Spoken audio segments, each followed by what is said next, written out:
పోసి వెంచిన పూలను పట్టించుకోడత్తా నీ కొడుకు మట్టి పెట్టమంటామని పట్టించుకోలేదే నా కొడుకు. అయ్యో కోరి కోరి కొంత పళ్ళు కొందామంటే పళ్ళు కొనడత్తా నీ కొడుకు పండ్లు కొంటే పొద్దు పోతాదేమో అని మళ్ళొచ్చి కొంటన్నాడే కొడుకు. పళ్ళు కొట్టలేడే పూలు ముట్టలేడే పానమంత నొప్పి నొప్పి ఎద్దడేందే అంత దేకు దేకు అన్న గొంతన్న నన్ను దేకడేమత్తా నీ కొడుకు కోడలని సొక్కు సాలు సలాయనే అందుకే దేకాలే నా కొడుకు.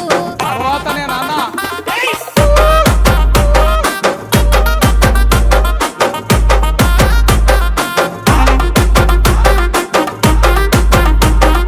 మహేష్ చింతాల్వారి గుడిసెలున్నగా గుల్లనియమంటే లొల్లి చెత్తాడత్తా నీ కొడుకు పని మీదున్నోన్ని పిలిచి గుల్లడిగితే లొల్లి